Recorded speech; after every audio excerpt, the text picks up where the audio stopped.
I know what it is. They do exactly what everybody else does, and one more.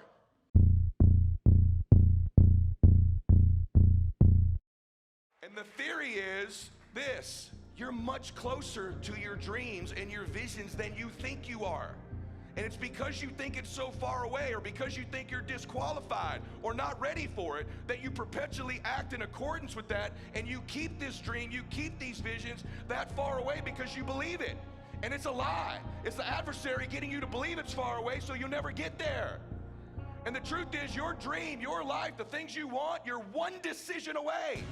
One relationship, one meeting, one event like this, one thought, one emotion from completely changing your life. I've watched my dad do it. I've watched me do it. I've watched a lot of my friends in this room do it. There's a bunch of people online that do it. And those decisions can do something great or something catastrophic. You're one decision away from messing up your life also and ruining other people's lives. And that's what I want to start out with today. One more.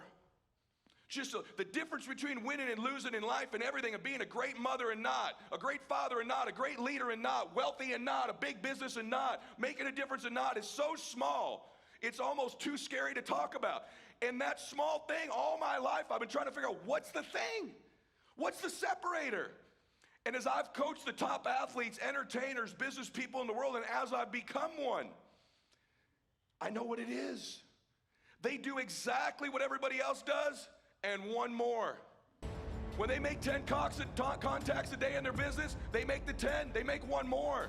They tell their daughter they love them every single day, they tell her one more time. They read one book a month, they read one more. They do 30 minutes on the treadmill, no, they do 30 plus one more. They do 10 reps on the bench press, no, 10 reps, one more. When you set that standard, your entire life begins to shift and change. My dad was an alcoholic and used drugs. First 15 years of my life, didn't live the perfect life. And then I watched somebody make one decision, give it one more try, and completely change his life and live the most magnificent life of any man that I've ever known. And so I know human beings can change because I watch this stuff happen up close. And the theory in my book is really simple. You were born to do something great with your life. My dad, until he got sober, did not know he was born to do something great. He walked around with a lot of shame.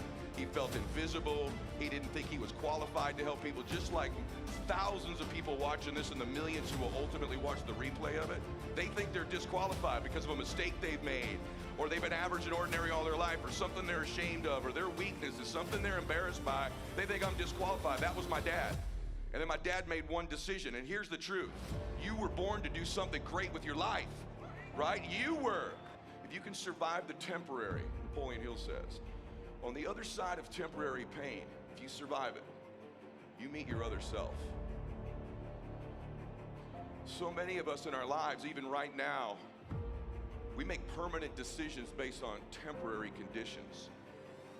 When you hold your Father's hand as he's passing away, something dawns on you, that the only thing permanent in life is your soul. Even our bodies aren't permanent. Everything you're going through, every hardship, every difficulty, every trial, every tragedy is temporary.